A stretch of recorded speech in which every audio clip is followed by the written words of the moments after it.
Shalom, selamat pagi, salam sejahtera dalam Tuhan kita Yesus Kristus. Kita patut mengucap syukur kepada Tuhan karena Dia sangat baik dalam kehidupan kita sampai saat ini. Kita semua masih ada, masih diberikan kesempatan untuk datang beribadah kepada Dia. Siapkan hati kita, siapkan pikiran kita akan memulai ibadah kita di saat ini. Kita angkat pujian yang berkata, aku hendak bersyukur pada Tuhan.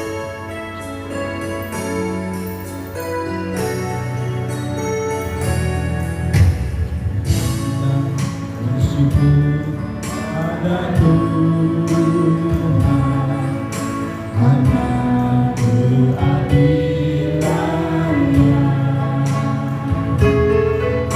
termasuk nama Tuhan hati. Ya Tuhan,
Alhamdulillah, kami mengucap syukur dan berterima kasih kepada Tuhan.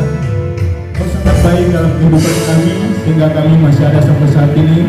Kami akan beribadah kepada-Mu Tuhan, sertai ibadah kami, mulai dari awal, pertengahan sampai berakhirnya. Kiranya ibadah yang terjadi menurut kehendak-Mu Tuhan. Kami siap memuji-Mu Tuhan, kami siap menyenangkan hati-Mu Bapa. Hanya dalam nama Tuhan Yesus Kristus. Haleluya. Amin. Haleluya. Haleluya. Kita semua siap memuji Tuhan. Kita ke pujian yang berkata, firman-Mu Tuhan. Kita bagikan itu.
kita di atas dasar iman.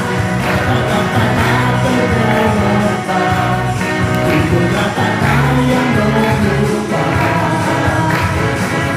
menjadi siap kita di atas dasar iman. Kata-kata tergelombang, itulah kata yang berubah menjadi siap kita di atas dasar iman. Kata-kata tergelombang, itulah kata yang berubah menjadi siap kita di atas dasar iman.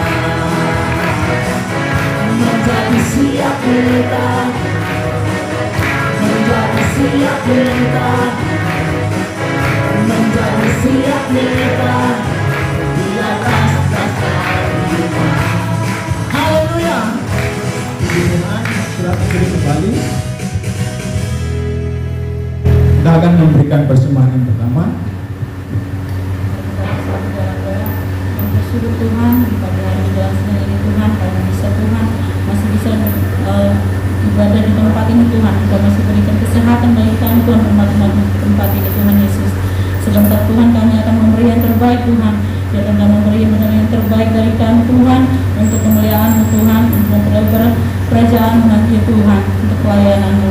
Kami siap memberi hanya di dalam nama Tuhan Yesus Kristus. Haleluya, amin. Ya Tuhan, sambil persembahan dijalankan, kita angkat pujian berkata, sungguh hidupku telah ditebus.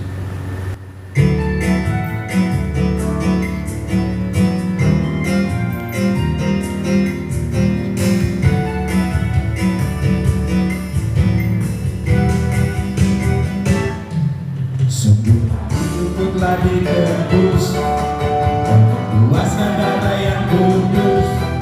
Sekarang hidupku bukan milikku lagi.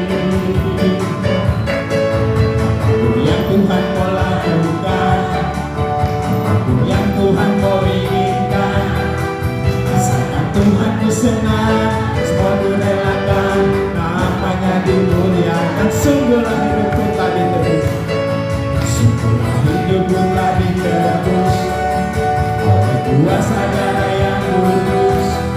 Sekarang hidupku bukan milikku lagi. Apapun yang Tuhan mau lakukan, apapun yang Tuhan mau inginkan, asalkan Tuhan ku senang, semua ku relakan, namanya dimuliakan. Suka-sukamu, suka-sukamu Tuhan, suka-sukamu Tuhan, suka-sukamu Tuhan, suka-sukamu Tuhan, suka-sukamu Tuhan, suka-sukamu Tuhan, suka-sukamu Tuhan, suka-sukamu Tuhan, suka-sukamu Tuhan. Puji Tuhan, terima kasih buat persembahannya. Tuhan Yesus memberkati. Kita siapkan hati kita, siapkan pikiran kita. Kita akan masuk kepada kebenaran firman Tuhan. Kita angkat pujian yang berkata, ku menyembah dalam kudus hadirat.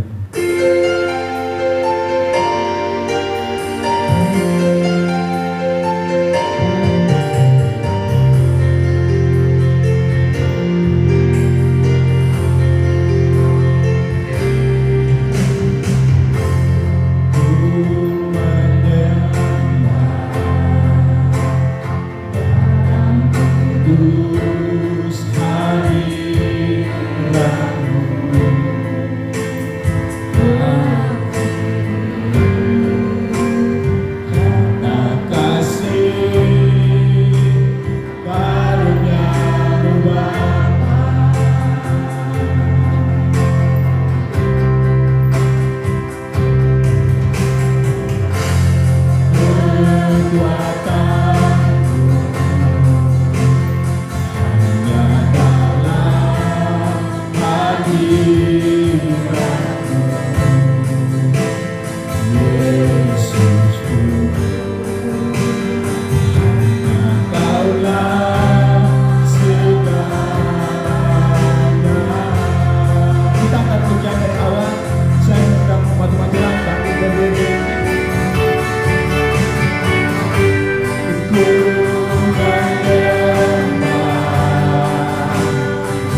terjadi di sini.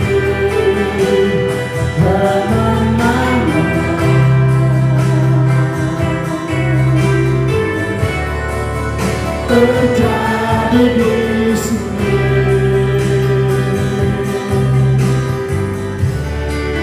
Bapa di surga, kami sudah memuji, memuliakan nama-Mu Tuhan.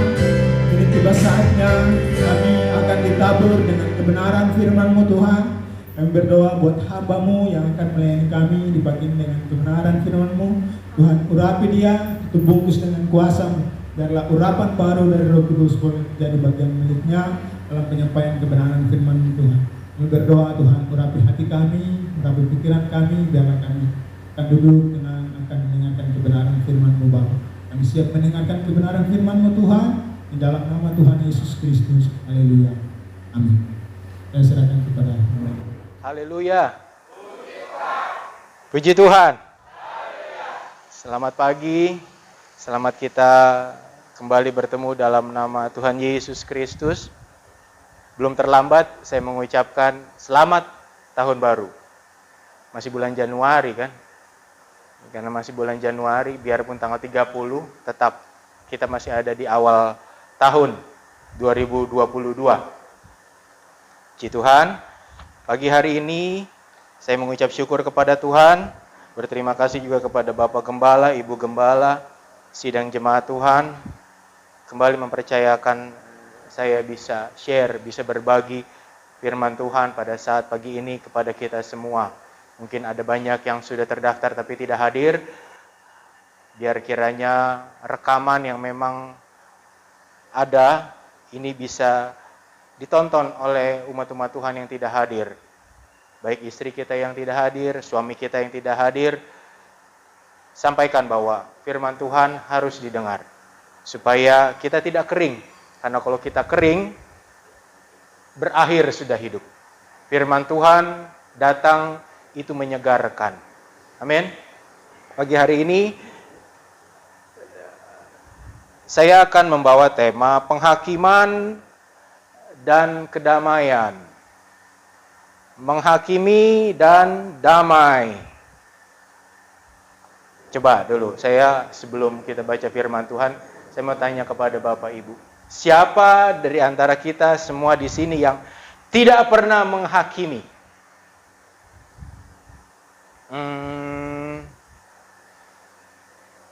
Pernah nggak? Hah?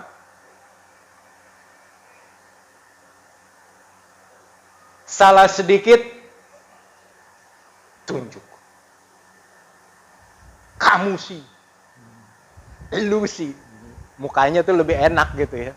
Kalau pakai masker nggak kelihatan, tapi kalau nggak pakai masker kelihatan. Kamu sih. Kalau kita tunjuk orang. Satu menunjuk orang, berapa yang nunjuk kita? Hah? 3, yang satu nyasar kemana nggak tahu lah. 1 nunjuk orang, yang nunjuk kita siapa? 3 lawan 1. Jadi sebenarnya yang bersalah siapa? Ada anak dapat 5. Ulangan matematika dia dapat 5. Ditanya sama papanya, kenapa kamu dapat 5? Apa jawab anak itu? Ya maaf, saya tidak belajar. Ada gitu? Bel, pernah? Hah? Ya kalau Yobel mungkin iya kali bisa jujur. Tapi kalau anak-anak yang memang lain, gurunya sih ngajar yang nggak bener. Mak, Pak, masih mending saya dapat 5. Yang juara kelas aja dapat 3. Mida ngelihat saya begini. Memang kita dulu kayak begitu. Jadi kita dulu kayak begitu kalau ngomong sama orang tua. Yang juara kelas aja 3, masih bagus saya bisa dapat 5. Kita cek ya. Pagi ini kita cek. Buka dulu.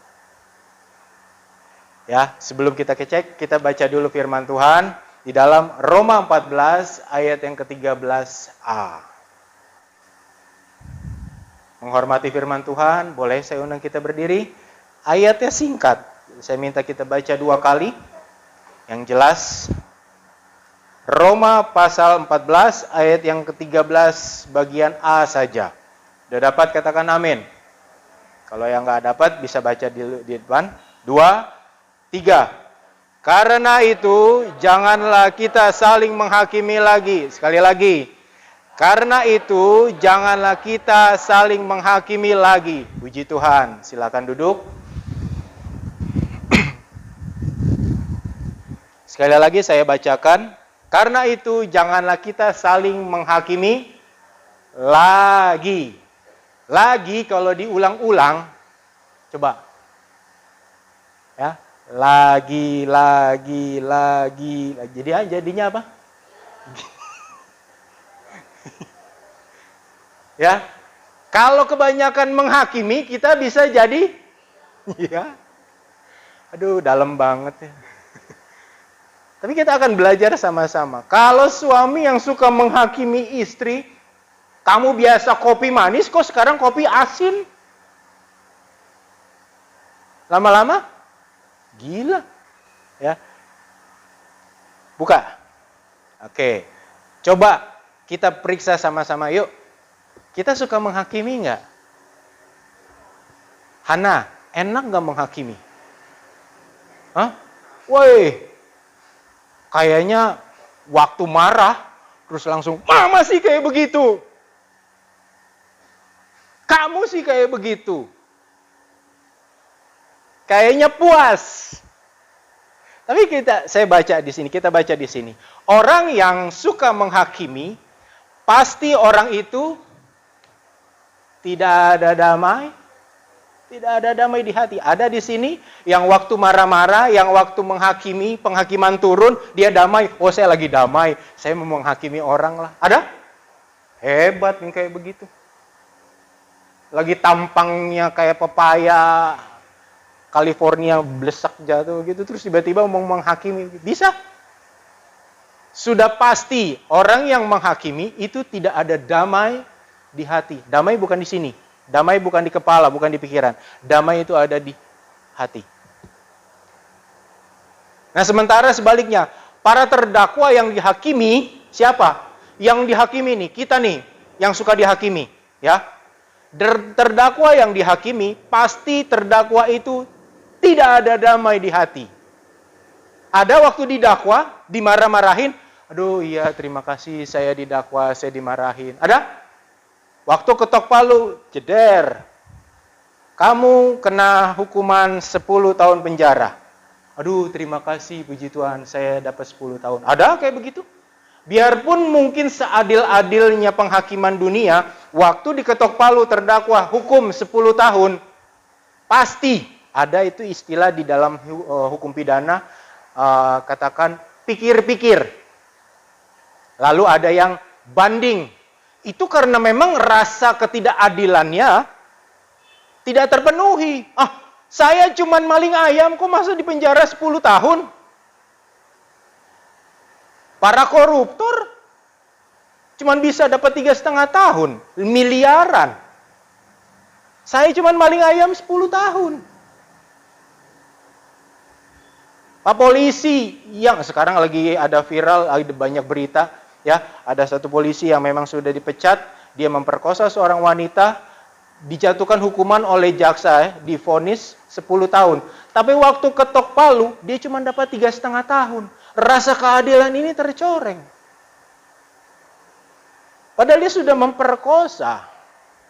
Jadi, kalau kita lihat, kita perhatikan baik-baik, di muka bumi ini, ya, di muka bumi ini tidak ada yang adil. Walaupun kita ini ada hidup di negara hukum, semua orang, baik yang kecil sampai yang besar, kapasitasnya, perlakuan hukumnya sama. Jadi kalau bersalah, biarpun mungkin pengadilan dunia tidak menghukum, ada Tuhan yang memperhatikan.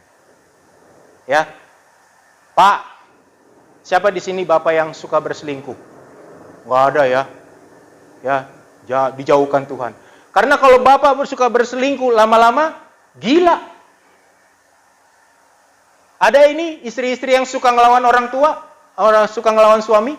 Waduh, saya bilang kalau kebanyakan melawan, pasti otomatis urusannya ujung-ujungnya kita pasti stres sendiri. Ada yang memang senang, "Weh, saya itu marahin suami lo, bangga." Ada? Enggak. Anak marah sama orang tua marah sama anak, bangga? Karena memang penghakiman itu tidak membawa kedamaian.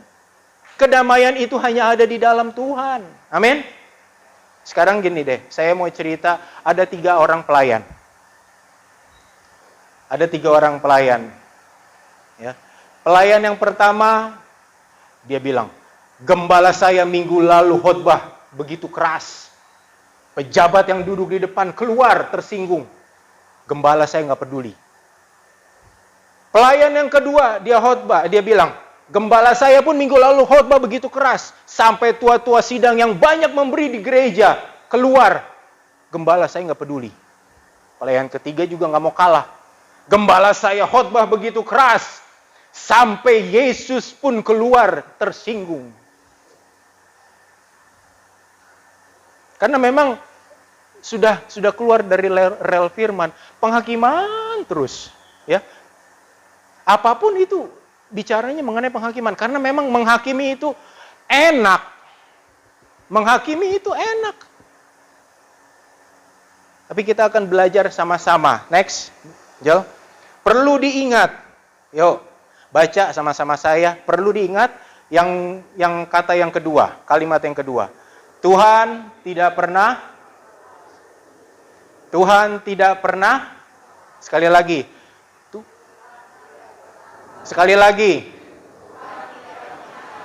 Jadi begini, jawab. Anda dihakimi atau tidak dihakimi Tuhan? Ya aduh, cuman setengah yang. Anda dihakimi atau tidak dihakimi Tuhan? Anda ada damai atau tidak ada damai Tuhan? Yang jelas, Tuhan nggak butuh damai, karena Dia adalah Raja Damai. Amin. Di sorga itu kerajaan damai. Ya. Makanya Dia turunkan damai di muka bumi supaya bumi ini damai. Tuhan itu Raja Damai.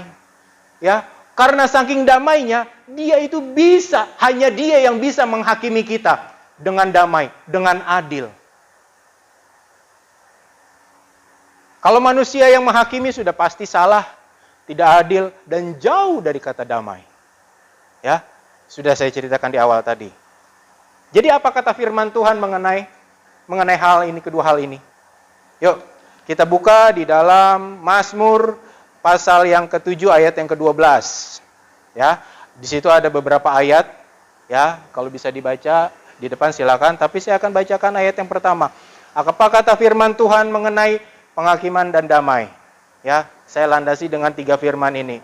Mazmur 7 ayat yang ke-12, Allah adalah hakim yang adil dan Allah yang murka setiap saat. Dia hakim yang adil, tapi Dia juga bisa murka setiap saat.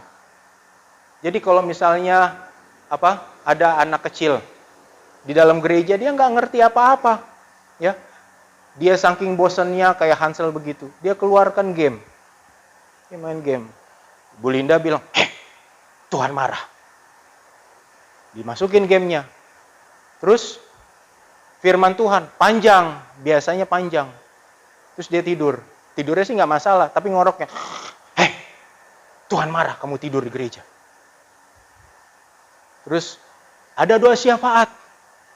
Ya, anak ini ya namanya doa syafaat juga kan panjang. Bosin balik-balik si Hansel. Diam, berdoa, Tuhan marah.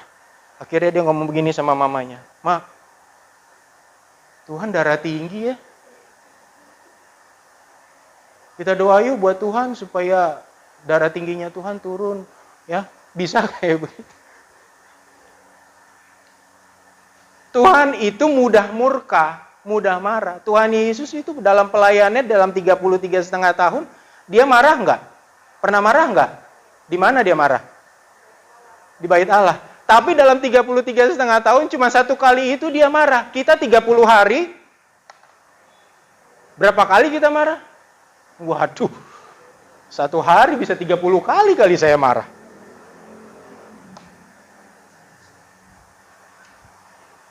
Yesaya 9 ayat yang ke-5. Sebab seorang anak telah lahir untuk kita, seorang putra telah diberikan untuk kita.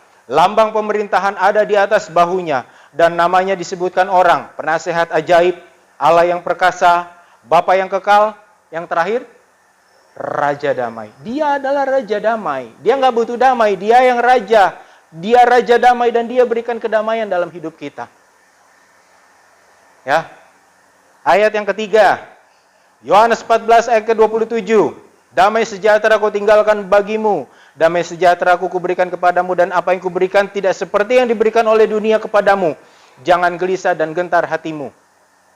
Jadi, damai sejahtera yang Tuhan berikan sama kita, itu bukan damai yang kaleng-kaleng. Toko damai nggak jual damai.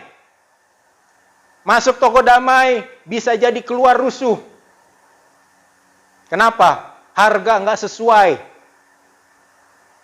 Ya. Bu Beni kenapa laku jualannya? Karena kualitas barangnya super. Ya nggak? Kalau kualitas barangnya KW3, aduh, berat jualnya kayak begitu.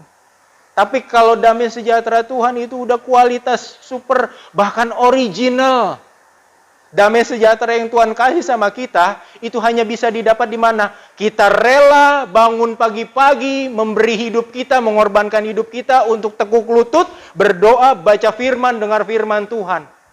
Damai itu bisa didapat setiap hari dengan cara seperti itu.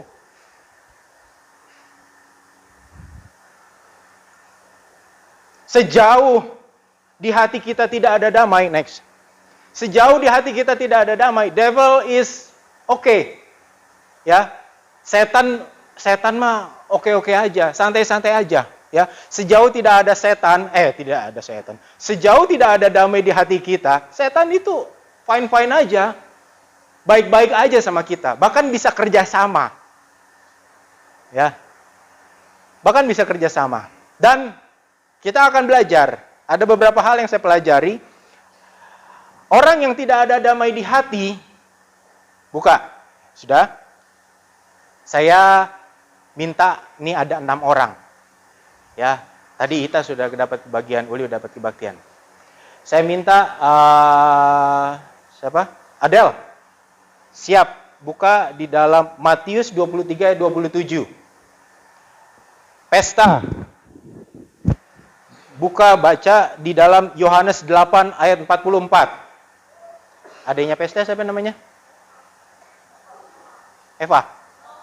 Nova. Buka di dalam Lukas 6 ayat 31. Jenny. Siap-siap nanti kamu baca di Lukas 12 ayat 22 sampai 24. Lalu siapa brother? Yang baju merah, itu merah. Ya, kamu. Siapa namamu? Yesaya. Oke. Yesaya, siap-siap di Efesus 4 ayat 26. Lalu saya minta Ica. Siap, Ca. Di 1 Timotius 3 ayat 6. Ya. Kita siap-siap ya.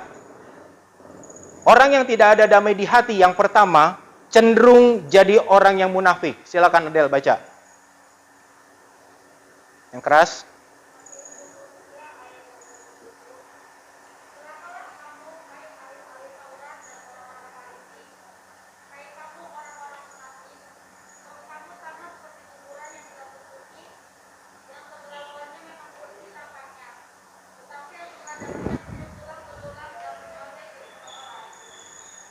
Celakalah kamu, hai kamu orang-orang Farisi, ahli-ahli Taurat. Kami ini hamba-hamba Tuhan, ya, tahu firman.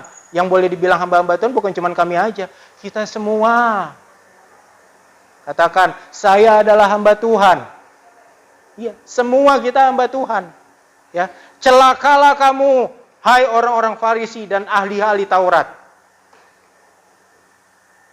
Hai kamu orang-orang yang munafik.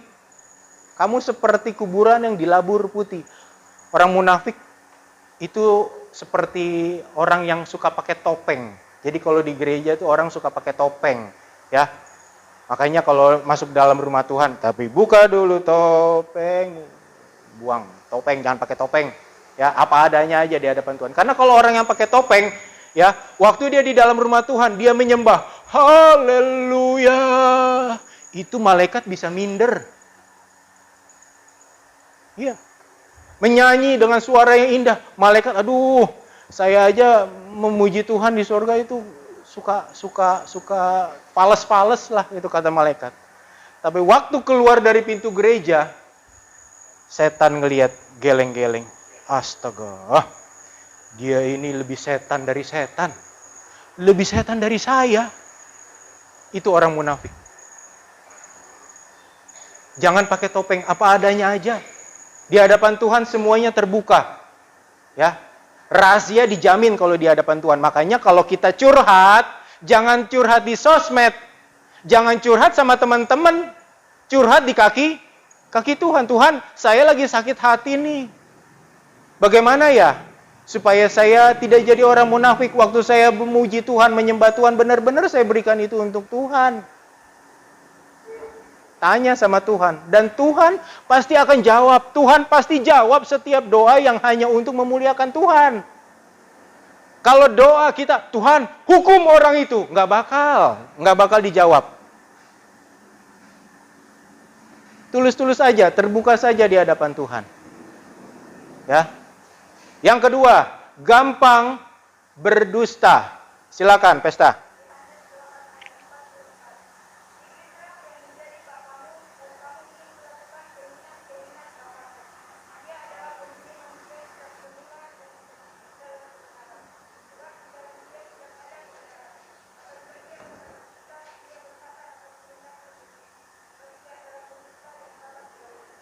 Ya, kalau iblis mau berbohong, dia berbohong aja. Enteng aja dia berbohong. Ada satu pelayan Tuhan, anak muda yang berapa tahun lalu dia dapat ayat ini sebagai ayat kompas. Ngeri banget saya bilang. Cuman terakhir aja dia tulis, iblislah bapa segala pendusta. Dia tanya sama gembala. Salahnya dia tanya sama gembala yang udah tahu karakternya dia. Kamu harus stop berbohong. Nanya kayak misalnya sama saya gitu kan. Paling enggak bisa dipoles-poles sedikit gitu. Nanyanya langsung sama gembala. Ya kena lah. Tapi itulah yang memang jadi bukti nyatanya. Ya. Bahwa kalau kita membuat iblis itu jadi bapak kita gampang untuk berdusta. Orang yang pertama kali berbohong, dak dikduk, iya nggak? Deg-degan nggak? Ya nggak, Jen? Tapi kalau sudah setiap hari dia berbohong, udah nggak ada lagi tuh deg-degan, udah nggak ada lagi didengar itu dalam telinga ini suara kecil kata Roh Kudus, hei, kamu tidak boleh berbohong. Sepertinya kalau tidak berbohong dalam satu hari itu sesuatu yang enggak afdol. Jadi berbohong itu jadi profesi. Pekerjaannya adalah apa? Menipu. Dan bapak segala pendusta, bapak segala penipu adalah bapak saya bukan penipu. Ya. Dan kita harus hilangkan itu dari stigma kita. Yang ketiga, mudah melukai orang dan tidak merasa jika sudah menyakiti orang lain. Siapa? Nova.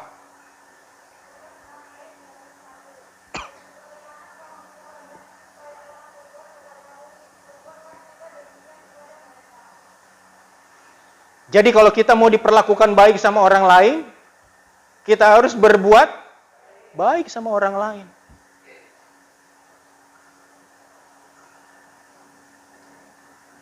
Ada kalanya seringkali dibilang, mungkin dalam pergaulan bilang, lu juga kalau ngomong, kamu juga kalau ngomong bahasa diatur dong, ya, bahasa diatur dong. Ini kan di sini bilang mudah melukai orang lain dan tidak merasa jika sudah menyakiti hati orang lain. Lu bahasa diatur dong. Orang itu juga kan suka tersakiti kalau lu ngomong terlalu keras begitu. Terus dengan tanpa salahnya dan tanpa polosnya dia bilang, emang gua ngomong apa? Ih, pengen kita remes muka kayak gitu. Nggak ngerasa udah nyakitin orang lain, tapi emang gue ngomong apa? Jadi kalau kita mau diperlakukan baik, kalau kita mau diomongin baik, kita harus ngomongin baik sama orang. Amin. Keempat, penuh kekhawatiran. Jen.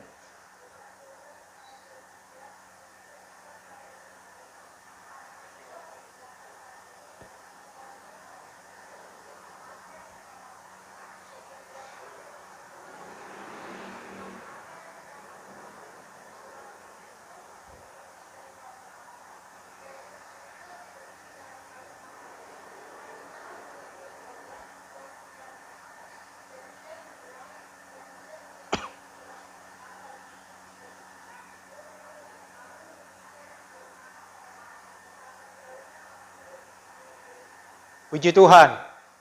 Intinya jangan khawatir. Kalau kita para pria, laki-laki, ya kita bisa khawatir. Ya, kalau sudah kita mentok, nah itu mulai tuh. Kita ngerasa khawatir. Tapi selama masih bisa beli Indomie, terus kita masak, kita rebus sendiri di rumah, itu rasa khawatir kita bisa hilang lah. Ya.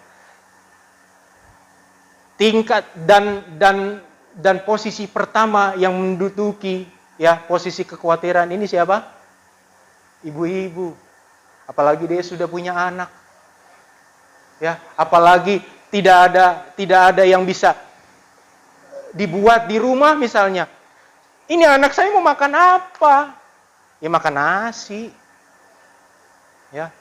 Cuman kan seringkali begitu. Waktu seorang wanita khawatir itu bisa bikin resah satu rumah. Betul. Seorang wanita khawatir, seorang ibu khawatir itu bisa bikin resah satu rumah. Bu, teman-teman yang wanita, saya cuma sampaikan. Mungkin kayak modelnya Ita, Uli, yang belum menikah, santai-santai aja gitu, easy going. Saya mah tidak khawatir, Tuhan pasti akan memberikan yang terbaik. Haleluya. Ya. Nggak lempeng juga sih ya. Tapi Tuhan pasti jamin. Karena Tuhan, saya ini anak Tuhan, saya biji mata Tuhan, dan saya pasti akan diberikan yang terbaik. Masalahnya, ada yang sudah 37 bertanya seperti ini.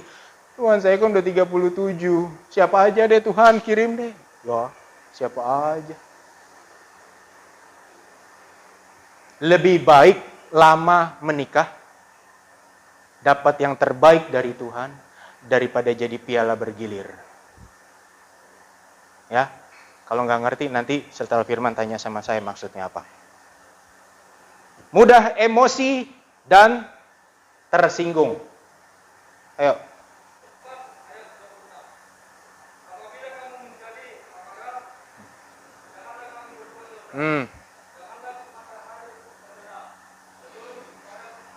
Ya, puji Tuhan, silakan duduk. Terima kasih. Kalau kita marah, jangan sampai matahari terbenam. Jangan padam amarahmu sebelum matahari terbenam. Maksudnya ngerti nggak? Saya udah pernah ceritakan juga masalah ini. Jadi waktu kita marah, bukan nanti sampai jam 6 sore baru kita selesai marah. Enggak. Enak aja kalau kita marah pagi selesainya sore. Ya, puas banget itu. Maksudnya kalau jangan sampai matahari terbenam. Kalau matahari terbenam, yang ada adalah gelap. Jadi kalau kita marah, kita emosi, jangan sampai kita gelap. Karena kalau kita gelap, baik dia pria, wanita, anak-anak sekalipun, waktu kita emosi tingkat dewa, tingkat tinggi, segala sesuatu yang negatif itu bisa jadi.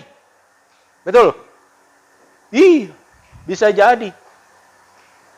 Ada banyak kata-kata yang keluar yang tidak berkenan kepada Tuhan dan juga tidak berkenan kepada manusia. Dan orang yang dimaki-maki, dimarahin, tersinggung. Salah aja bisa tersinggung, apalagi dia benar. Jadi, janganlah jaga hati. Jadi kalau kita marah nih, yang memang hobinya marah, ya yang hobinya marah, kalau nggak marah, nggak, puji Tuhan. Tapi kalau kita marah, Kalau kita sudah memang tingkat tinggi kita marah, keluar dari kumpulan itu, masuk ke dalam kamar, masuk kemanapun silakan, berdoa sama Tuhan, Tuhan, tolong bantu saya kontrol emosi ini. Saya nggak kuat, saya nggak mampu. Biar kiranya Tuhan tolong, Tuhan jamah, Tuhan pecahkan segala sesuatu. Terakhir, Cak, merasa diri terbaik, sombong. Yuk.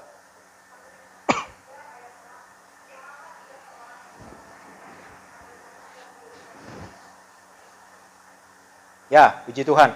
Janganlah dia seorang yang baru bertobat untuk melayani Tuhan. Jadi, kalau ada yang baru 3 bulan bertobat, ataupun memang masih baru cinta mula-mula, terus hadir dalam gereja, menggebu-gebu, dikasih kesempatan untuk melayani Tuhan, itu sebenarnya tidak dianjurkan oleh firman Tuhan. Gereja kita mengajarkan dan menetapkan hal yang jelas.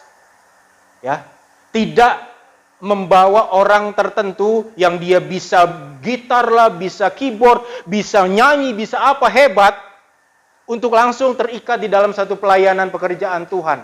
Apalagi pelayanan mimbar. Tidak, ada aturan yang jelas. Kami melihat kesetiaan. Kami melihat waktu dia menghadapi tekanan. Kami melihat waktu dia diberkati. Itu pun harus lewati proses. Dan melalui gembala, melalui para pimpinan-pimpinan yang ada di gereja, kasih kesempatan lah. Biarpun dia bisa nyanyi, tidak mungkin langsung bisa pimpin WL. Harus lewati juga mekanisme di belakang. Zevanya bisa duduk di sini. Ada yang lebih hebat dari Zevanya? Wih, banyak ya, Je. Banyak banget, banyak. Tapi Je kasih bilang, Tuhan gak nyari hebat. Ya, Tuhan tidak cari orang hebat. Tuhan cari orang setia. Setia enggak? Setia dia. Samuel, David ada di belakang, bukan ujuk-ujuk pegang sound system di belakang apa? Pusing itu. Kalau belum bisa belajar itu pegang sound system itu pusing. Angel aja ibadah pertama kelabakan ngadepin multimedia. Tapi Tuhan tidak cari orang hebat. Sekali lagi, kalau Bapak Ibu punya anak-anak dan dia terlibat dalam pelayanan, dorong. Jadi kalau ada orang-orang tua yang bilang, kasih kesempatan lah buat yang muda-muda. Terus yang tua mau kemana? Lepas pelayanan gitu? Halo. Yang tua justru jangan pergi dari pelayanan, naik tingkat, jadi penasehat, jadi pendidik, jadi pengajar. Angkatan pertama yang bermain keyboard ada 7 orang. Saya bilang, saya nggak bisa ngajar. Saya cuma bisa memotivasi kalian. Saya kasih link, saya kasih apapun segala macam. Kalian belajar. Berdoa sama Tuhan setiap kali mau belajar. Berdoa sama Tuhan supaya Tuhan yang kontrol hatimu, pikiranmu, turun ke jari-jari ini. Bisa main keyboard. Tidak ada hal yang mustahil. Waktu kita melibatkan Tuhan dalam segala perkara. Orang yang pintar itu baik. Orang yang sok pintar itu nyebelin. Orang yang cantik, orang yang ganteng. Tahu pernah ketemu orang ganteng? Foto dong, ayo foto dong. Ayo kita foto. Itu orang ganteng, biasa. Orang cantik, ayo mbak kita foto dong. Aduh, ayo foto. Tret. Orang yang sok ganteng itu, sorry ya, gue nggak bisa foto-foto. Lah, siapa yang minta foto sama lu? Orang yang sok cantik itu, aduh, saya aneh deh. Masuk ke dalam gereja, semua gereja ngeliatin saya. Ih, pede. Orang yang sok, yang kelewatan itu yang nyebelin. Jadi, kita bukan yang terbaik. Tapi kita bisa jadi baik. Itu karena Tuhan. Gereja ini bukan yang paling benar. Karena kalau gereja ini adalah yang paling benar, ada yang nomor 2, Nomor 3, pernah nggak dengar Bapak Gembala bilang, gereja kita adalah gereja yang paling benar. Tuhan langsung bicara sama kita. Ya, nanti kita di sorga, itu posisi duduknya di paling depan. Yang gereja lain, posisi 2, 3, 4 belakang. Ada? Enggak ada kayak begitu. Gereja itu bukan yang paling benar. Ya, gereja kita itu bukan gereja yang paling benar. Tapi saya bilang, gereja kita benar karena kita dilandaskan dengan firman Tuhan. Masalah gereja bukan masalah yang paling benar, tapi yang paling cocok. Iya.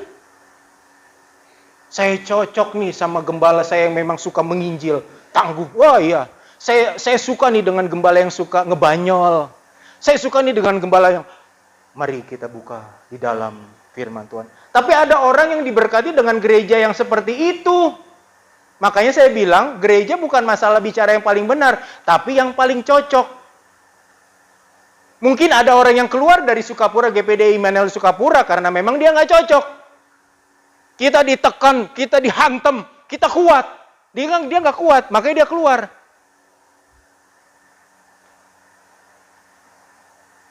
Jadi, lanjut. Kenapa banyak orang senang menghakimi, bahkan jadi hobi itu penghakiman. Jadi kenapa orang banyak suka menghakimi? Bahkan itu bisa jadi apa ya? Senang gitu menghakimi. Ya. Menghakimi itu boleh dibilang kata dasarnya adalah gosip. Gosok-gosok terus makin sip. Itu menghakimi. Kita buka di dalam Roma 14 ayat yang ke-14. Yobel tolong baca. Roma 14 ayat yang ke-14. Stop. Aku tahu dan yakin di dalam Tuhan Yesus. Ya. Aku tahu dan yakin di dalam Tuhan Yesus. Tahu dan yakin. Ada kalanya, ya, dia tahu, tapi nggak yakin. Saya tahu Tuhan Yesus bisa menyembuhkan saya, tapi bisa nggak ya? Jadi kalau orang yang seperti ini, saya bilang, ya, saya tahu tapi nggak yakin, itu namanya sok tahu. Saya tahu Tuhan bisa memberkati saya, tapi gimana ya?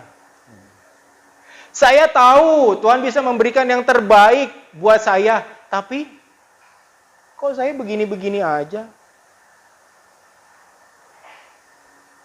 Nah masalahnya, ya, ada orang yang yakin, tapi tidak tahu. Saya yakin suami saya berselingkuh. Emang udah tahu? Enggak. Itu yang bikin sakit kepala kayak begitu. Ya. Jadi kalaupun memang kita tahu dan harus juga yakin. Jangan cuma tahu, enggak yakin. Jangan cuma enggak tahu, tapi kita yakin. Kita harus tahu dan yakin di dalam Yesus. Banyak orang yang suka menghakimi, bahkan itu bisa jadi hobi. Sebelum penghakiman turun, kita harus tahu dulu, kita harus yakin dulu orang ini salah. Dan kalaupun memang dia bersalah, panggil 4 mata, ayo ngobrol. Kamu salah loh. Kamu tidak baik loh buat seperti ini. Itu firman Tuhan, Alkitabiah. Orang itu nggak mau dengerin, kasih tahu dengan Bapak Gembala mungkin, atau nggak pimpinan wadah. Ini orang ini bersalah, tapi saya kasih tahu dia nggak mau denger. Ya. Dikasih tahulah sama kita 6 mata ataupun 9 ataupun 8 mata ataupun 10 mata.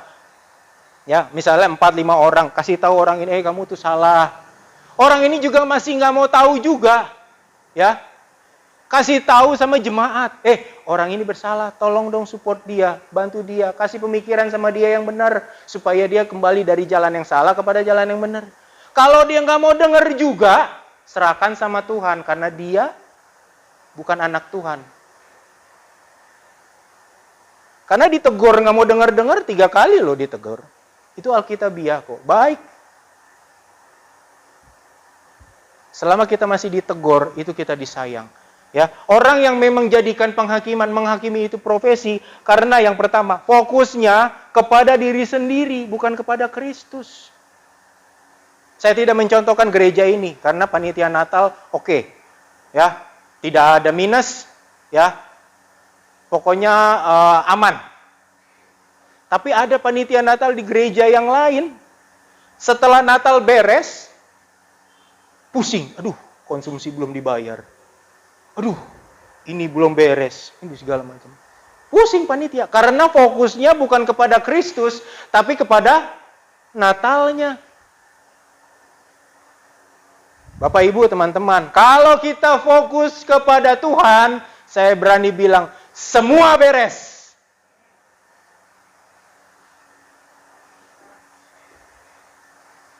Kita fokus sama Tuhan, kita serahkan semua sama Tuhan, semua beres. Hidup saya apa? Cuman ya uap asap keluar pas dibuka, ya udah itu uap. Itu saya bicara saya, ya. Saya dulu pekerja dan sekarang saya hamba Tuhan. Tapi saya bangga bisa melayani Tuhan yang hebat. Karena waktu saya melayani Tuhan yang hebat, saya tidak khawatir istri dan anak-anak bagaimana. Tuhan jamin, Tuhan pelihara, Tuhan tolong. Saya sudah beres sama Tuhan. Saya fokus sama Tuhan. Saya tidak mau fokus sama diri sendiri. Biarpun mungkin banyak kelemahan. Banyak kelemahan. Oh, apa yang enggak Bapak Ibu tahu mungkin sedikit banyak mengenai saya. Banyak kelemahan. Tapi saya yakin di dalam Tuhan kelemahan itu terhapus. Silahkan menghakimi. Tapi saya tahu waktu damai sejahtera hadir dalam Bapak Ibu semua. Waktu damai sejahtera ada dalam kita. Penghakiman itu akan stop. Tinggal jauh. Kita akan melangkah menjalani tahun 2022 dengan penuh kemenangan. Kita akan belajar nanti terus. Yang kedua, orang lain tidak ada artinya. Yang cuma berarti saya. Orang lain gak ada arti. Saya aja yang berarti. Keluarga saya yang berarti. Ya. Itu ciri-ciri orang yang memang senang menghakimi. Yang ketiga, baginya hanya dia yang hidup di muka bumi. Yang lain ngontrak. Yang lain numpang. Ya. Jadi orang semua itu nggak penting, cuma dia aja yang penting. Sama tadi kayak orang lain tidak ada artinya. Yang keempat, beragama tapi tidak beriman. Mana dengan kita? Halo, KTP kita Kristen nggak? Tercatat nggak di dalamnya KTP kita Kristen? Ada? Tercatat benar? Yakin? Masalahnya hidup kita sesuai nggak dengan KTP?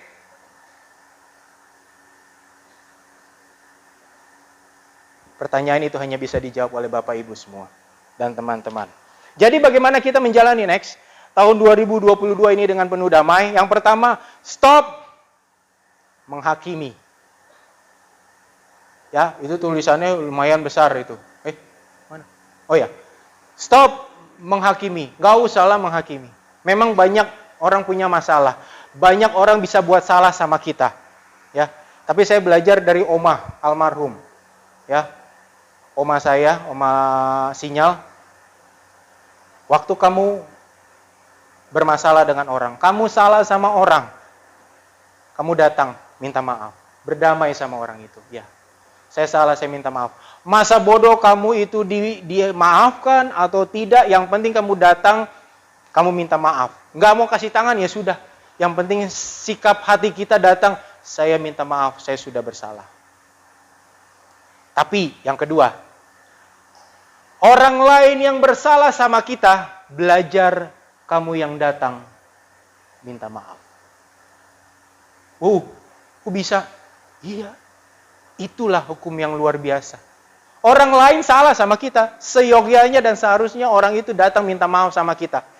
Tapi kita yang datang sama dia untuk minta maaf. Supaya kita tidak ada ganjelan. Menerima perjamuan suci tidak ada ganjelan. Datang ke rumah Tuhan nggak ada ganjelan. Melayani Tuhan, ngelihat muka orang itu, aduh.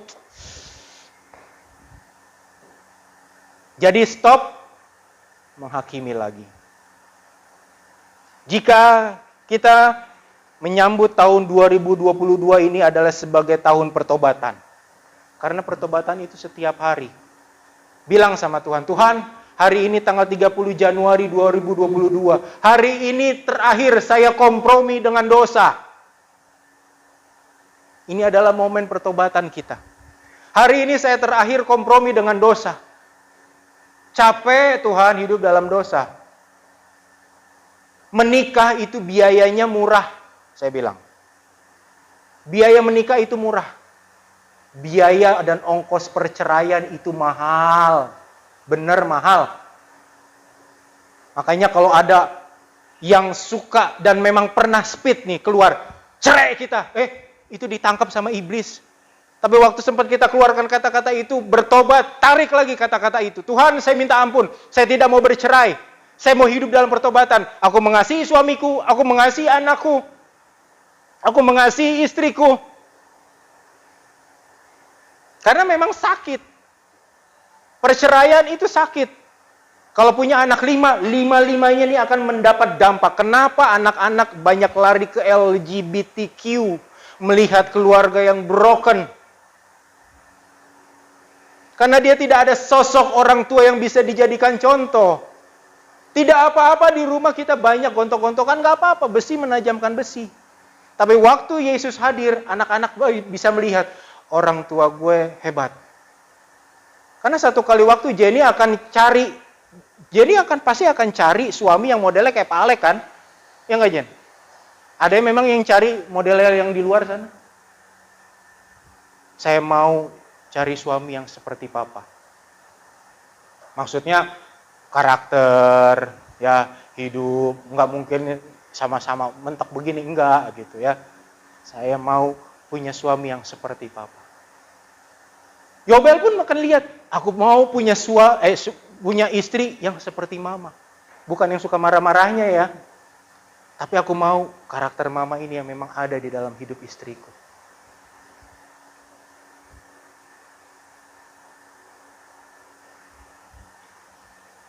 Biar kiranya tahun ini jadi tahun yang bertobat, membuat kita bertobat benar. Bertobat memang sakit, karena memang kita sudah biasa hidup dalam dosa. Tapi satu hal, waktu kita jalani pertobatan, semuanya beres. Amin.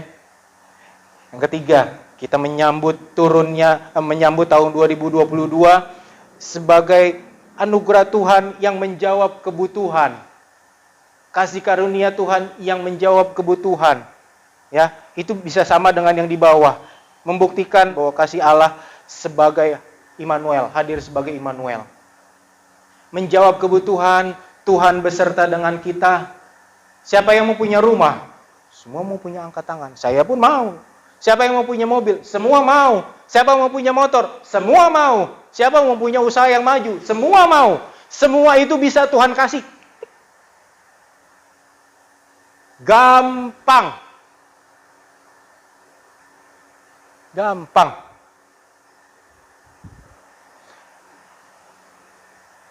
Sampai berdoa, aku mau punya anak Tuhan. Tuhan kasih, Tuhan kasih. Aku mau istriku bertobat Tuhan. Tuhan kasih, Tuhan kasih. Aku mau suamiku bertobat Tuhan. Tuhan kasih, Tuhan kasih. Aku mau orang tuaku dimenangkan Tuhan. Tuhan kasih, Tuhan kasih. Karena waktu satu orang bertobat, satu orang hidup di dalam Tuhan, seisi rumah itu pasti dimenangkan, diberkati Tuhan. Terakhir, jika kita menyambut tahun 2022, para singers, pemain musik, silakan maju ke depan bantu saya. Jika kita menyambut tahun 2022 sebagai keunikan dan kedahsyatan Tuhan. Keunikan ya, bukan keanehan. Unik dan aneh itu beda. Ya, Tuhan kita itu unik. Keunikan dan kedahsyatan Allah yang sanggup memberkati kita. Sanggup menyehatkan kita. Sanggup membebaskan kita. Sanggup memulihkan kita. Dan sanggup menyelamatkan kita. Tetap protokol kesehatan dipakai, dijaga, dijalani dengan baik. Mau ada Omikron kah? Mau ada Deltacron kah? Mau ada Megatron kah? Jalani itu bersama dengan Tuhan. Tuhan yang memberkati, Tuhan yang menyehatkan. Tuhan yang membebaskan kita dari segala macam pergumulan. Tuhan yang memulihkan sakit penyakit kita dan kita membuat kita jadi oke, membuat kita jadi sehat. Tuhan yang menyelamatkan kita. Tempat kita sudah ada di sorga. Siang ini firman Tuhan jelas hadir. Dan saya percaya, stoplah kita menghakimi. Hiduplah di dalam damai. Karena itu yang Tuhan mau dalam kehidupan kita. Saya undang kita semua bangkit berdiri.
Tuhan, kami tidak tahu sampai sejauh mana kami akan melangkah. Pada waktu kami melangkah, biar kiranya kami dapat melangkah bersama dengan Tuhan. Karena Tuhan sudah pastikan, Tuhan akan membawa kami naik bukan turun. Tuhan akan membawa kami jadi kepala bukan ekor. Tuhan akan membawa kami menjadi pemimpin-pemimpin, bukan pemimpi-pemimpi. Karena kami diajar untuk rela menjalankan kebenaran firman Tuhan. Pahit, manis, berat, ringan, sakit. Ya Tuhan, kami mau belajar rela menjalankan kebenaran firman. Firman-Mu sudah disebar. Yang kiranya firman ini boleh dapat tertanam, bertumbuh, berbuah, berhormat dan kemuliaan. Mengucap syukur buat kebenaran firman Tuhan siang hari ini. Di dalam dan demi nama Tuhan Yesus Kristus, kami sudah berdoa, mengucap syukur dan diberkati atas firman. Haleluya. Kita yang sudah diberkati katakan puji Tuhan. Selamat kepada Allah. Puji Tuhan. Kita akan menutup ibadah kita di siang ini. Saya mengundang kita semua bangkit berdiri. Kita akan pujian yang berkata, kiranya Engkau memberkati aku.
mau berdoa supaya firman itu akan bertumbuh di hati dan di dalam kelakuan hidup kami setiap hari. Hamba-Mu yang menyampaikan firman-Mu, Tuhan, urapan baru senantiasa menyertainya. Berikan kesehatan dan Tuhan berikan hikmat untuk menyampaikan kebenaran firman Allah dimanapun dia berada. Terima kasih banyak Bapa, segala puji hormat kemuliaan hanya bagi-Mu. Korban persembahan yang telah diberikan oleh umat-umat-Mu, kecil atau besar, Tuhan tilik memberkati mereka. Jika ada yang datang memberikan milik-Mu, Tuhan buka tingkap langit sorga, curahkan berkat dengan limpah dalam nama Tuhan Yesus. Kami akan melihat pembuktian penyertaan Tuhan seperti 22 bulan yang sudah kami sudah disertai Tuhan, memasuki 2 bulan ke-23 dan seterusnya. Kami percaya Tuhan yang sama akan menyertai kami, menjaga kami, melindungi kami, memberkati kami, membuat kami sukses tahun ini. Ini doa kami. Terima kasih banyak Bapa. Segala puji, hormat, kemuliaan hanya bagi-Mu. Nama Tuhan Yesus saja yang dipuji-puji dan dibesarkan. Ganti lingkungan masyarakat di mana kami berbakti. Selamatkan orang-orang yang mendengar pemberitaan firman Allah. Pasien-pasien yang ada di rumah sakit Firdaus, para nakes yang ada di sana, juga jemaat Tuhan yang ada sebagai nakes. Tuhan lindungi, Tuhan tolong, mereka terbatas dalam menghadapi COVID. Tapi kami percaya dengan doa kami, orang-orang yang kami doakan akan mendapat pertolongan, perlindungan dan penjagaan dari Tuhan dalam nama Tuhan Yesus Kristus. Terima kasih banyak Bapak. Teman-teman biar berulang tahun, Tuhan tolong supaya usia yang Tuhan beri. Dan minggu yang lalu kami tidak sebutkan satu demi satu, tapi biarlah mereka menyadari umur, napas, hidup hanya dari Tuhan. Dan untuk itu biarlah seluas-luasnya, sebesar-besarnya umat-umat ini akan pakai hidup yang Tuhan berikan untuk memuliakan Tuhan, untuk menebar kebenaran firman Allah dimanapun dia berada. Ini doa kami Tuhan. Terima kasih anak-anak kami dalam pendidikan, Tuhan tolong mereka, lindungi mereka, berikan kesehatan guru, anak-anak, orang tua. Tuhan tolong supaya pembelajaran tatap muka yang sudah berlangsung di DKI Jakarta akan berlangsung terus, karena anak-anak kami kemampuan mengikuti pelajaran melalui online terbatas. Dan kami berdoa supaya mereka boleh kembali belajar seperti dahulu, belajar bebas, tatap muka, dan mereka boleh mendapatkan ilmu yang lebih baik, lebih banyak dan bermutu ketika mereka ada di ruangan kelas. Ini doa kami. Terima kasih banyak Bapak. Segala puji, hormat, kemuliaan hanya bagi-Mu. Usaha, mata pencarian, perdagangan, pekerjaan, bisnis, umat-umat Tuhan yang mereka lakukan di mana saja mereka berada, Tuhan berkati dalam nama Tuhan Yesus Kristus. Inilah doa, inilah permohonan kami. Segala puji, hormat, kemuliaan hanya bagi-Mu. Nama Tuhan juga yang dipuji-puji dan disangka. Terima kasih Bapak, terima kasih. Dan saat ini kekasih-kekasih pulanglah dengan damai sejahtera. Kiranya berkat Allah Bapa dalam sorga, kasih sayang dalam Tuhan Yesus Kristus, persekutuan Roh Kudus tinggal menyertai kita sekalian mulai saat ini sampai Maranatha, Tuhan Yesus datang pada kali yang kedua. Haleluya.